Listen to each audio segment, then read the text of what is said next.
Welcome to the Board of Selectmen meeting, Thursday, October 22nd, 2015.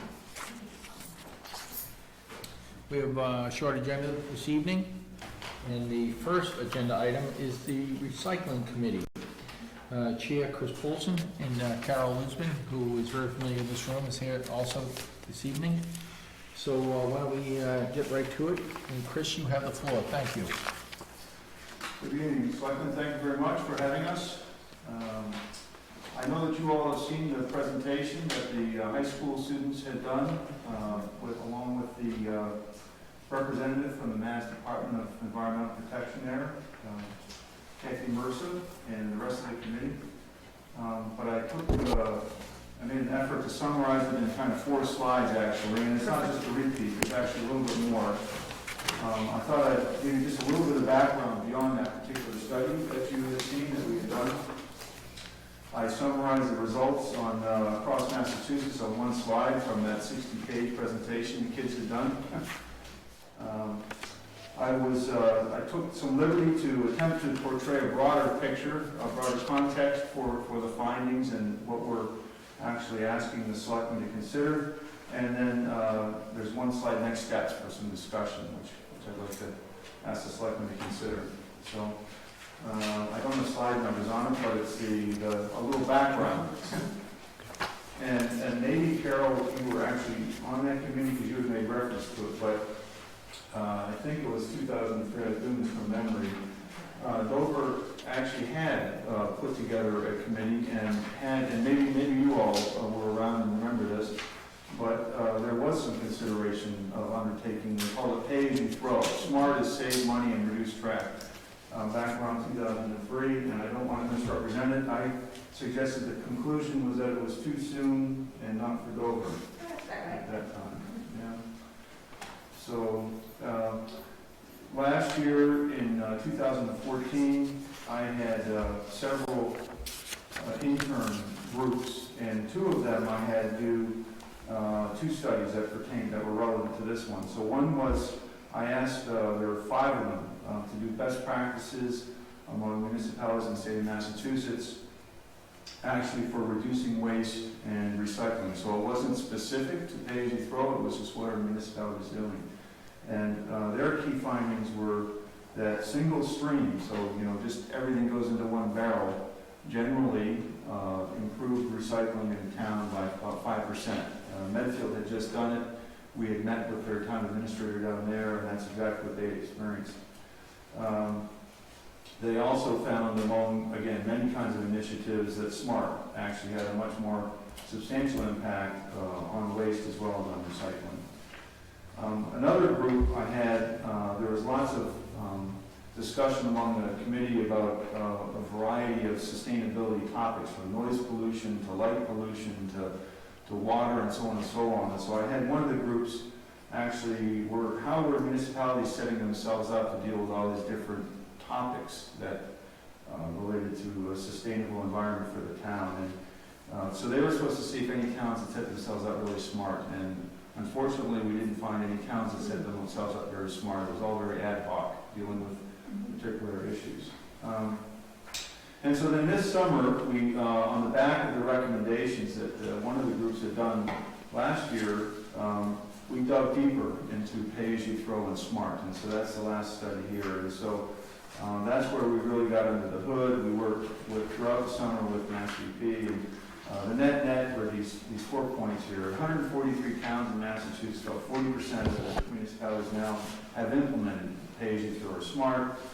Solid waste reductions experienced by those towns range from 20 to 50%, with commensurate savings in their budgets. Program changes are relatively simple, so they're really not too significant or dramatic, and that the programs can be net zero cost to the taxpayer as well as to the town. That's my summary of the findings. The next slide, I guess our slide number 11. Slide 4 was just a pictorial representation of those findings. And so all the green bars represent at the bottom there, it's the pounds per household. And on the vertical axis is the percentage. So all the green bars show you the percentages of the households that are in like less than 750 pounds, up to 1,000 pounds. So that kind of gives you the range of the households that have SMART. The red bars on the right of the chart are the households in the towns that don't have SMART. And so that's really just showing you the dramatic difference. On there is the average. So the average household in towns with SMART is about 1,100 pounds of trash per year, and the average of the towns without is 1,700. So it's 37% greater. You can see Dover there, we're sitting at about just shy of 2,100 pounds per household. So,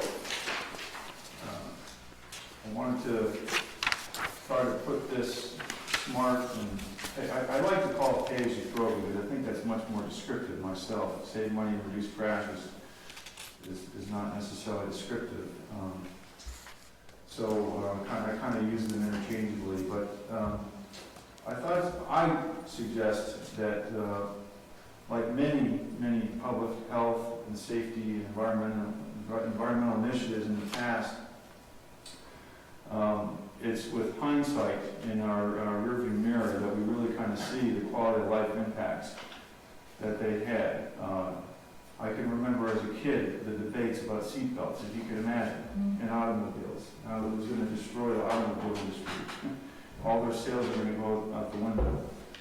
Similar debates on food labeling, pesticides that once they were some of them, particular ones, were brought under control, the birds returned, clean air. I remember fishing as a young child in all the lakes and pulling up fish, and then going through a period of time, there was no fish, and it was all attributed to acid rain. So, I'm suggesting pay as you throw is in that context. I actually remember I had recycling down here, moaning and groaning when I moved to the town of Dover in 2003, actually. And I had been in Europe for 10 years, believe it or not, and they didn't have recycling there where I live anyways. And came here and had to undertake recycling. I think within a year it was nothing. It was just kind of like the way you did it, and it really wasn't a big deal. So anyways, I and the committee are suggesting the time has come for pay as you throw as just an approach. It's just putting in some mechanics that has the potential for substantial environmental impact. All the towns that have done this have experienced the range is 20 to 50% less in the landfills and in the air, because ultimately our stuff is going in Massachusetts is going into the air. All of the best practices suggest this can be net neutral on the budget and to the taxpayer, so it can be constructed so that it's a net zero. And at the end of the day, it really is an equity use-based approach. So instead of, there's all the discussion about healthcare that's the Affordable Care Act. It's like you pay through your taxes and then you get healthcare, or you get reductions to your healthcare. Well, this is actually getting away. That's how we do our trash in this town. You're taxed in your property taxes, and you've got access to the town. Well, this is actually a use-based approach. So it's, if you save, if you're frugal, if you dispose less, you pay less. So it's actually, I would contend, empowerment and choice. I tried to boil down there was a lot of discussion about timeline, and I would just like to turn to the last slide, if I may. All that the Dover Recycling Committee is asking the selectmen and recommending is that we could put together a small committee, because we're just the recycling committee. I mean, when we talk and work with Craig and his team, they've got lots of expertise to lend. Folks from the town that maybe are familiar with the budgeting, the broader budgeting process, maybe a citizen from the town that served on the warrant committee. But we're just suggesting all of the best practices recommended across functional committee, be established of multiple expertises. And and what we're proposing is that it's a finite period of time, 6 months from from December through the end of May, and they just complete the design of a program and what the operational changes might be, how it might impact the transfer station, and the trucking and whatever. And some of the recommendations that you saw in the broader proposal was some towns are establishing an enterprise fund so that the revenues that come from the bags and whatnot stay with the transfer station, and those are used to fund the portion of the transfer station. Some of the recommendations were that you have to make sure that we have a private hauler in town.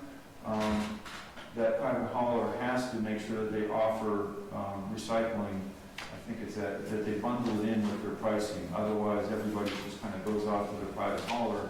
It may not be recycling. So there's a little tweak to the regulations that towns that have done this have to do for private hauling. And that this committee would develop some pricing and budgets and an implementation. So 6 months, this is what the charter is. I'm suggesting in the June, July, so almost a year from now, June, July next summer, the selectmen actually really have something concrete to assess. This is how this group recommends this be designed and deployed in Dover. Here are the impacts to the transfer station and personnel, and here's the budget estimates to go with it. The selectmen could decide not interested, not worthy enough. They may have some refinements that they want to do, but I kind of positioned it as a go or refinement. And then some discussion about what's the right way to get this through the town for approval. So Kathy Mirza, from Mass DEP, had said some towns, the selectmen have chosen to decide it on their own and implement it. I don't know if we have charter considerations here in the town, bylaws. Others have chosen to put it up for town vote. So I mean, that's all stuff that could be considered in that time frame. If we came out of July with a program that the selectmen were prepared to support one way or another, we're all prepared at that point from August to December to work with the warrant committees, or if that was appropriate, or the budgets, however it was deemed to go through. And then January through June, we'd be all preparing, and June through September it would be, I think the slow months would be the right time to implement a program like that. I didn't put the town meeting on here, but that of course would fit in that January to June timeframe. So it's nearly 2 years, just preceded by kind of a 6 months to really kind of put some meat on this thing so that it's realistic in the eyes of someone like Craig, in the eyes of someone like the town administrator, and the financial aspects are solid as well. I don't know if you got anything to add, Carol, to that. Craig, did you want to, because you were on the periphery of this? No, it's fine. Very well told. Thank you, Chris. I have a couple of questions from the statements, and then I'll ask about the initiatives that are going forward. But you talked about net zero cost to the town. Can you explain that, please? Yeah. So first of all, the experience of I'm just giving you like broad generalizations, but the experience of all the towns that have done this is that their solid waste has gone down 20 to 50%. So the town currently pays $66 a ton. So if our tonnage went down 20%, so that's some savings on the budget. So that could compensate if there's extra personnel, if there's Okay, so that's certain aspects. But I'm not saying that's the only way. Another dynamic of the financials is that the users pay $1 or $2 for a bag, and so those proceeds would also come into the transfer station as to offset whatever the costs of the program are. The model that I would like to see and recommend, if I was a taxpayer in the town, is that ultimately we render and we build into the financials. It's a credit or potentially even a reduction in the tax rate. But I think Carol had suggested that there's actually maybe a credit or a coupon or something in with the tax bills that represents the $100 or $500, whatever is the right amount that they're getting, that they're going to be paying by the bag is coming out of their tax as a reduction in their taxes. So I'm saying in that way. I'd like to see the math on that one, quite honestly. That wasn't me. No, but in theory, we're going to a scenario where you pay by the bag instead of paying. Right, Pay a percentage of your home value. Now, my next question goes to, you talked about setting up a cross-functional committee. Don't we have that in place right now in the recycling committee with Craig's input? And I know, Craig, you go to the meetings, and Dave, you go to the meetings, I believe? I don't go to You don't go meetings. to the meetings, I'm sorry. But don't we have a cross-functional committee right now? It's just, as you were speaking, I looked to my list on who's recycling, and I see a wide range of expertise on that. Why would we have to go back and recreate another committee? Well, so let me just say that the study and the report that came out was 2 high school kids, myself. They did a wonderful job, and Yeah, thank you. It could be the recycling committee. The intent is really to come out with a design and budget figures and operational changes that hold water and that have credible, the most credible we can come up with a contribution. If we determine that the committee was capable of being credible, presenting a plan 6 months from now, we could use the committee. Carol's got a lot of budget expertise. Yes, I'm So, familiar with their work. you know, if we had Craig on there, we're almost there, because Carol and I were talking, that the Board of Health, I didn't even know what had transpired this week, and so that's really sad, because I work with her often, but that there really wasn't anybody from the Board of Health nor any expertise that was really necessary from that angle. So you're right. I think we probably could pull this off with the committee if the selectmen thought that might be a credible outcome. You know, when we appoint the different peoples to the different committees, we do look for the wide range of townsperson to put on a committee, the fresh, think outside the box thing. But the intent is not to have yet another committee on top of that committee to come back and represent, or you represent what they're saying. So I would think if you were to really want to promote this deal, it would be inside the recycling committee and doing all the work at that level. And correct me if my perception is wrong, but that's what I'd like to lie. I think if we had Craig, really working, and maybe Wade or Craig were working out much of the logistical implications to them, and Dave, maybe if you could review on occasion the numbers that we're kind of estimating, and kind of have those sanctioned, or you nodding your head that they hold water, I think we could. The town offers the resources to support the appointed committees that we do. So absolutely. But I imagine in the future, we'd be on the recycling committee, if they were to propose a program, that they'd support it with the fundamental numbers behind it. Yeah. Thank you for that, though. If I can just change course a little, what are the initiatives for 2016 that recycling committee have come up with? It's funny you should ask. I brought those just in case. I'll tell you what, I'll break them up. Here, pass it. Yeah, Yes, thank you. Thanks, Chris. Mr. Hughes, you've observed those. So I'm sorry. Chris, if we can have another copy, this will be permanent record for as far as public meeting. Thank you. Thank you very much. Sure, this one. So there was, so I have at the top of the list there, I was anticipating at least a couple of us on the committee, if the selectmen were supportive of participating in this pay-as-you-throw program design, I called it. In addition to that, there's a couple committee members that were really interested in working with Craig and Wade at the transfer station on an additional roll-off for rigid plastics and mattresses. There's all kinds of construction. So the goal is actually to remove things from the solid waste stream. So this is all kind of connected to that. Good low-hanging fruit, so to speak. Yes, yeah. Thank you. Yeah, that's right. So there's been some talk to get so right now, getting the crates and composter and food scrap, so those containers down there, making some ability to sell those right down there as a point of sale thing, so you can buy a recycled container. And a means to weigh and quantify the yard waste. I guess there's lots of that the town does that it's not getting credit for. We've got a number of events. Shred Day, in fact, is tomorrow. So if you've got any, we've got buckets and crates of statements with numbers. You know, if there's stuff you want to shred, it's all there for free tomorrow at the. It's Saturday, isn't it, Chris? Sorry, Saturday. I was thinking it was Friday. I would say also bikes and tires and rigid plastics. Yeah.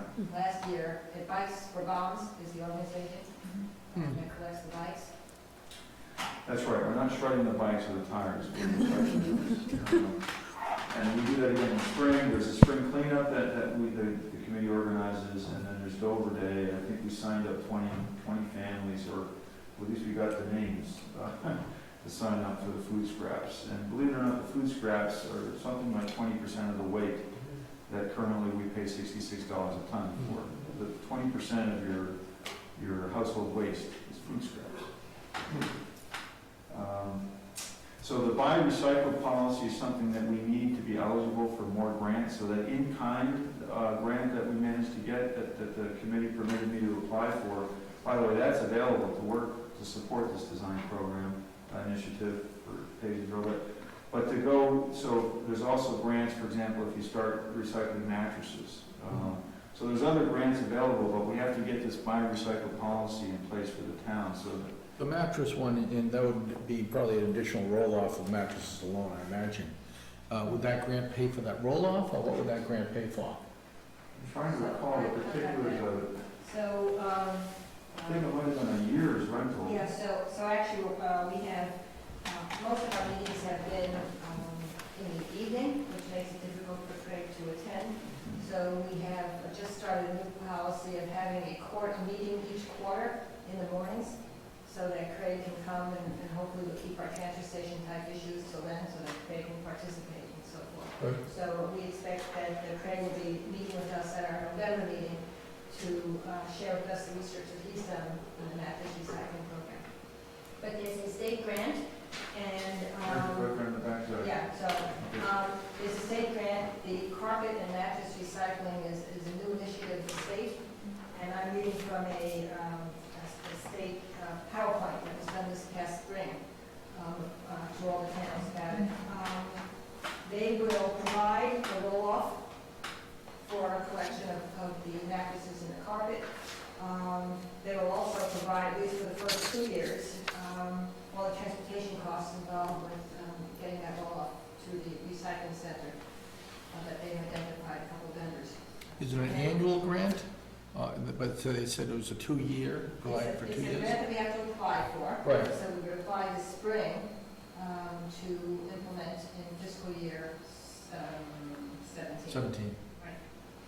And the state has really done most of the work for it, for all the towns. They've identified the endpoint for these mattresses and the carpets. Good, thanks. The mattresses and carpets right now go in the construction bin, right? Yeah, with all those sizes. Right, thanks, yeah. So forth. Is there an idea of how many mattresses and carpets go in there? I have no idea. We have them up back of the envelope, I don't know, it's not officially counted, but it is a lot. Sunday, at the end of the weekend, I think we were talking in the last meeting, 20 mattresses a weekend. A weekend? He was saying that on a gut feel basis, on an annual basis, somewhere in less than 1,000, but the high 800s. Mattresses? When you think about what a mattress weighs, and you multiply that by, let's say, 800 It's a volume. times $66 per ton, And they get wet. and they get wet. Yep. So you're talking not only a lot of weight, but an awful lot of town budget money being spent on mattresses, many of which do not come from the 2,000 homes in Dover. They come from the rental properties of many of Dover's homeowners that they have as investment properties, their second homes and so forth, and they bring them back and throw them in here. What about transportation? You said that the state program provides the First 2 years. transportation to take it away Yep. for The first 2 years. the first 2 years. Obviously, Craig would be a big part of this. Is there room down there for more roll-offs and that logistic type of question?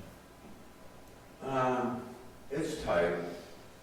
You know, we've taken on a few things over the last few years, you know, books, clothing, Yep. electronics and so forth. But, you know, I'm in the process of researching after talking with Chris about, and Carol a month and a half ago, on, you know, whether we buy a container or we have a vendor provide us with one. Those type of lines. I have talked to a certain vendor about this and other alternatives. I'm working on that for the next meeting, November 4th. But as far as space down there, I mean, it's tight. It is. I gotta be honest. That's why I asked the question. You know, I can have my Right. recycle, and you'd be certainly the biggest part of the decision-making, whether to put another bin down there. But I truly believe it's a great grant to go after, and the numbers are outstanding, not outstanding, but, Staggering. yes. But whether you recycle them or you provide the resident with an option to take it somewhere, which some towns are doing, and it is out there, it's available. You know, you ban them, or you set up potentially 2 or 3 dedicated days a year just for those materials. Like they're doing the shredder day, this will be the second one, you know, coming up this year, the first time, 2 in a year, along with other things. But, you know, maybe those are some options that I'm looking at anyways right now. Well, good. Well, if we can really get all those options out, that'd be great. So you're gonna meet November 4th? Is that what I heard? Yeah. Fantastic. Craig, thank you for making the time for that. And, There's one other one I'd be remiss if I didn't push it because it is Carol Lisbon's idea. oh, well, we're gonna listen to this one. Okay. I'll get it started. There's a holiday flyer in with the tax bill. Is that right? Food scraps, announcing the food scrap program and the holiday recycling and yard goods. I don't know if you want to elaborate on that. So we're also, every so often, the one committee comes to the selectmen and asks for permission to put a flyer in the tax bills. I know it's been done in the past. The recycling committee has some of these initiatives, and it just seemed like a good opportunity, the committee discussed the other day, to use it to promote some things that are going to be happening in the fall, in the spring, as well as to remind folks about the holidays, because there are issues with wrapping paper and so forth. It's a great idea, and every time someone comes to the Board of Selectmen meeting and asks if they can include something in the tax bill, I say, I don't know, you're gonna have to ask the clerk. I don't know what we're doing there. So it's the same exact answer tonight. Am I off? Won't it be a January, mailed out in January? I think it's December for Yeah, I February think it's 1st. Mail that in December, January. because I think it's due, February 1st. February 1st. Yeah. so. That's a great initiative too, if it's allowable by law, obviously. Good, very good. And the last thing you had was summer internships. Do you want to speak to that? Well, just that they've really been a marvelous way to get work done, accomplished. And so I have solicited those at the school in the spring before the kids have taken a break. Many of them are looking for something to do, and it's a way for some for their tremendous thing for the resume, actually.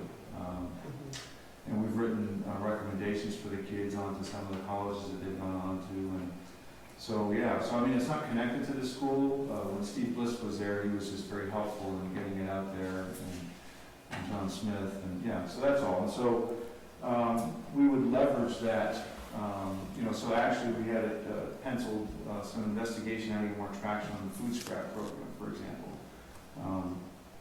It formally resides in the Board of Health. We've been the most active promoters, but somehow it's just not getting the traction that it should, and it is such a big part of the waste. So some kind of a study on best practices or how to make that work more effectively. If we had the pay-as-you-throw thing going, we could definitely direct them into something along those lines. Yeah. Okay, great. Robin, do you have anything? Oh, first of all, I would like to commend you on all the work that has been done. Personally, I have read a lot about, paying for different kinds of programs, and there is definitely a link between reducing consumption and making people pay to use it. I just wonder about how the citizens of Dover will take to change, because this would be a big change. And so I was very glad to see that you were trying to address some of the low-hanging fruit. I've utilized, personally in my household, we have utilized the food scrap program for over 10 years now. And I agree with you. I don't understand how people don't know that it exists and why they don't want to try it. And when people come to my home and, you know, we have a system going and you move it from a little container next to the sink, and then we take it outside every night. Our dog loves doing pig runs. That's not on the agenda. Right, but, you know, so I agree. I think a flyer would be great, but how do you get people to know that these programs do exist? And I can't help you with that. I think you're doing. And it's free. I know, and it's not difficult. People say to me, "Oh, it's really hard." It's like, well, if you go buy the container for next to your sink, it's really not all that hard. We raffle them off at the Dover Day. We choose one for the garage That's a and great one idea. for the kitchen. Yeah. Well, my husband built this very fancy outdoor container that we have where we keep the food scraps. But no, anybody that's watching, I really encourage you to learn more about the program, because in our household, it reduced our waste substantially. And I felt so much better because I just wasn't, I didn't want to compost. I know I'm running over. It was just too much work, so this was a way I could feel good about. Thank you. Candace? No, I have no questions. I'm interested, though, very interested in this. Yeah. Interested in the work that you have ahead, and I think it'll be very helpful information to see how it might appear as a program, and then we can see what people want to do. Yeah. Well, yes, and to just jump on what Robin said, my concern would be too of the change of lifestyle for some of the townspeople, and that might be hard sell. Sometimes it is, the littlest things sometimes. But the initiatives at 16, fantastic. And I guess I'd want to defer on any consideration of the Dover Smart program or pay-as-you-throw program until we heard a little more about the numbers and a little more Right. detail behind it, Okay. quite honestly. That's where I sit right now. I would agree, and I really commend the committee for all their hard work. So if the committee came back then with a program really kind of fleshed out in detail, and maybe solicited the support from the transfer station highway department, and maybe even had Dave, your office or whoever manages the numbers. Again, we support all the committees that we appoint. Yeah, okay. And we'll come back in the spring, perhaps with more detail and see what you all think. I would welcome that. Very absolutely. much so. Okay. Very Okay, good. we'll take it on board. Great, thank you very much, Chris. Thank you. Carol, it's always great to see you, thank you. We're running a little behind on the agenda, so I'll just go quickly to the next agenda item. Not you. Night, Carol.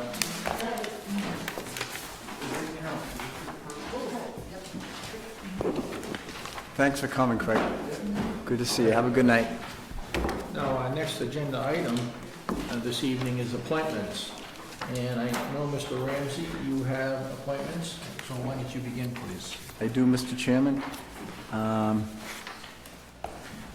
First ones are the groundwater protection agents, which is on page 7.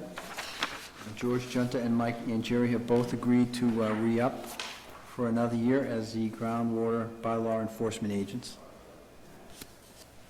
I'll make the motion that we reappoint for a one-year term George Ginta and Mike Angieri to the groundwater bylaw enforcement agents. Do I hear a second? Second. All in favor? Aye. Thank you. And then my other one is the reappointment of Craig Hughes to the Metro West Regional Transit Authority representative position. Craig has agreed to re-up there. That's on page 10. Yes.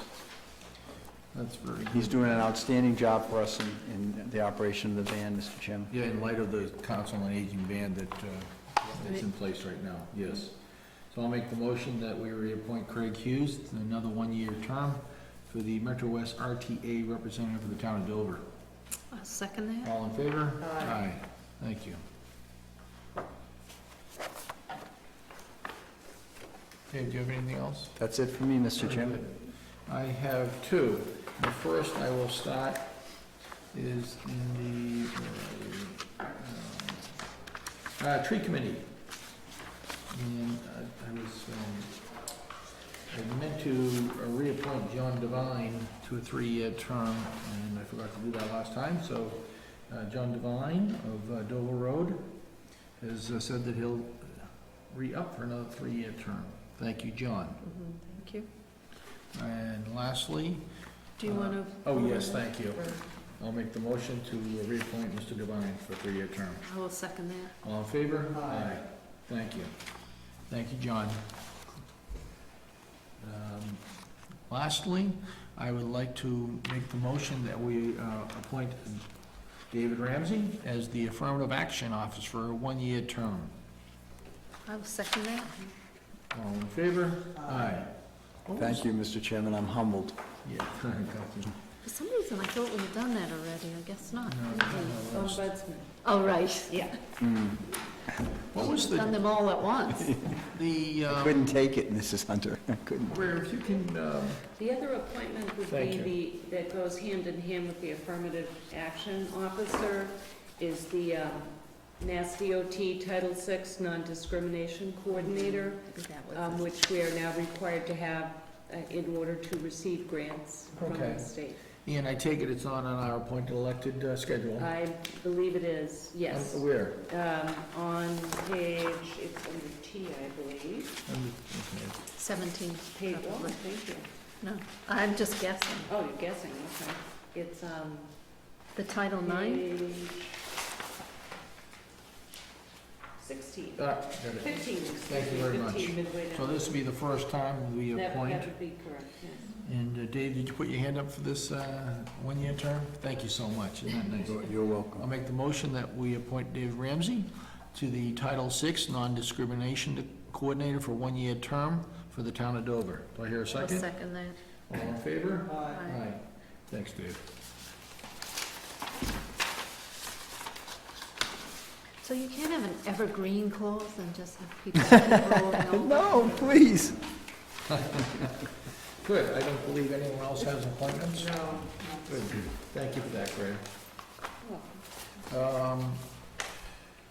The next agenda item is the discussion on the early closing the day before Thanksgiving. And Greer, would you like to speak to that? Sure. Every year, Mr. Dolly, we ask the board to consider closing early on the Wednesday before Thanksgiving in order to give the employees an opportunity to go home and start cooking. We in the past, have closed around 2 p.m. 2 p.m.? Yes. I think it's a wonderful tradition to continue. I would agree.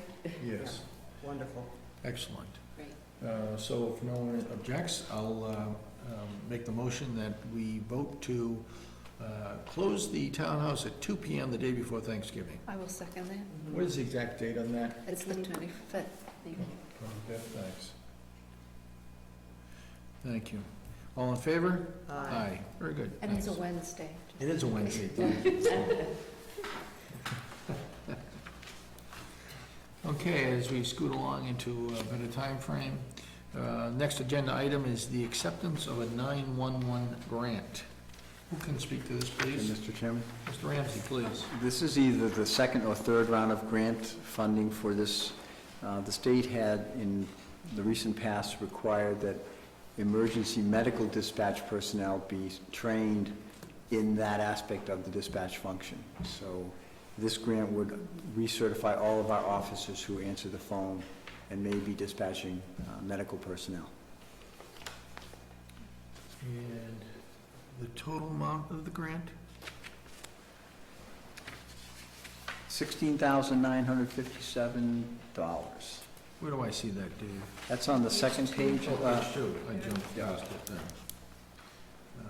Checklist, 16, there we go. Very good. Excellent. Who does all this work? Chief McGowan? He does all of this work. Thank you, Chief, for this. So this is what enables a dispatcher to help with the baby delivery on the other end of a phone. Any number of medical emergencies. We hear often on the news. Excellent. Wonderful.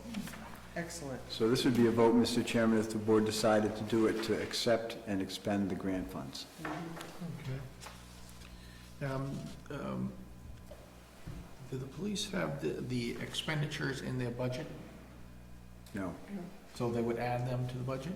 What this does is it's a separate grant fund, Yeah. so they're authored, with the approval, they'd be authorized to spend the money pending reimbursement from the state in a separate, sort of like a revolving fund. It's not really, but it's Okay. the same function. Okay. Thanks for that. Good. Well, I think this is wonderful. Again, thank you, Chief McGowan, for doing this. And so I'll make the motion that we accept the 911 grant in the amount of $16,957 even. Second. All in favor? Aye. 16. Good. As we roll along into other business, and one of my favorites, special license. Again, Mona, thank you for consolidating the list for us. I will read the special license requests. Best innovation. The little things. I will read the 4 special license requests, and then we'll vote as one after the fact. The first one is November 4th at the BC Connors Center, for actually a BC Management Development Program. On November 5th, Needham Bank is having a appreciation evening at Connors Center. On November 6th, the BC Mission and Ministry Roundtable is at the Connors Center. And lastly, on November 7th at the Carroll Community Center, there's a Indian Diwali Festival, which I'm not familiar with, and I'm sorry for Does that. anybody know what that is? No, I don't. An But the, Indian social party to celebrate Diwali, an Indian festival. Oh, okay. very nice. Good. And I see the chief has signed off on all 4 prior to us voting on them. Good. So I'll make the motion that we approve the 4 special licenses as I just read. All in, do I hear a second? Second. All in favor? Aye. Very good, thank you.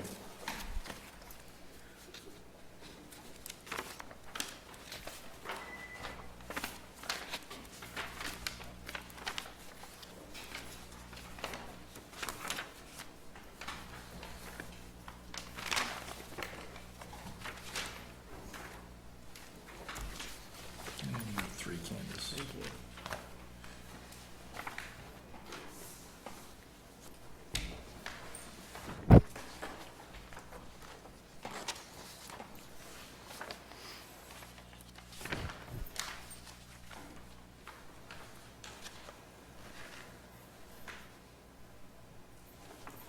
Thank you.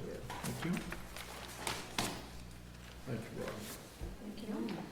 The next agenda item under other business is the Boston Region Metropolitan Planning Organization elections. Who can speak to this? I can. Please, Greg. It's time for the annual elections for the vacant seats, municipal seats on the Boston Region Metropolitan Planning Organization. There are 4 vacancies this year. Each of the towns that is running for those seats is unopposed. Those towns are Arlington, Newton, Norwood, and Woburn. And as chief elected officials, you are able to cast a vote regardless of whether or not you belong to the sub-councils for those seats. It looks like we voted last year. Yes.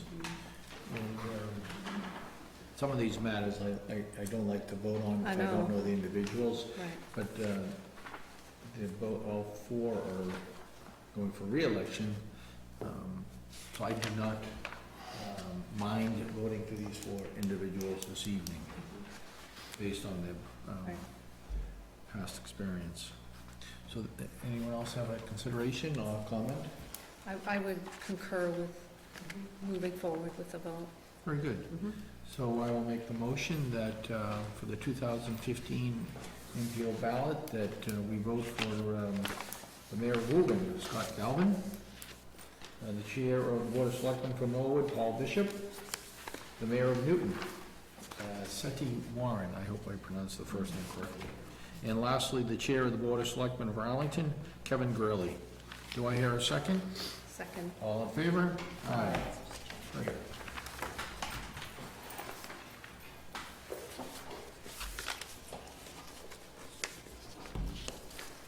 Thank you.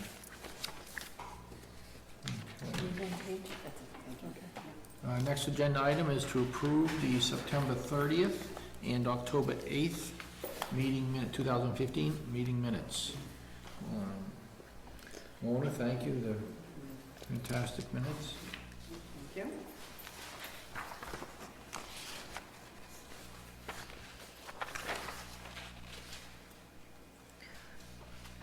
I think we should give Maureen an award.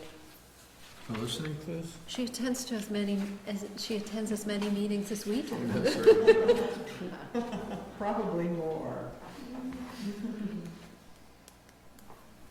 Good. I don't have any changes I for don't the either. September 30th. I'm fine. So I'll make the motion that we accept the September 30th, 2015 meeting minutes as written. I will second that one. All in favor? Aye. On to October 8th. This was the meeting where The Springdale Study Catherine White Committee. came in to talk about the Springdale Study Committee, which I believe is meeting this evening at 7:30 to discuss, I don't know if they're gonna formulate an idea to present for us for November 8th, but it should be a pretty good discussion this evening. And I'll tell you something interesting is that I had a chance to speak with Catherine, and she has invited Paul McManus This to evening. come and speak with the committee as well about any remaining questions that they Okay. might have about conservation questions. Thank you, Candace. Thank you. Okay, so to the meeting minutes of October 8th, I do not have any changes. I don't either. Right. Then I will make the motion that we accept them as written. I will second. All in favor? Aye. Very good. My second favorite thing is citizens' comments on the agenda. And Mr. Lawrence, Chair of our warrant committee, is always here. Any comments? Any comments, Doug? Mr. Chair, I have no comments this evening. Okay, thank you. With that in mind, I'll entertain a motion for adjournment. I will second that. All in favor? Aye. Thank you very much and good night.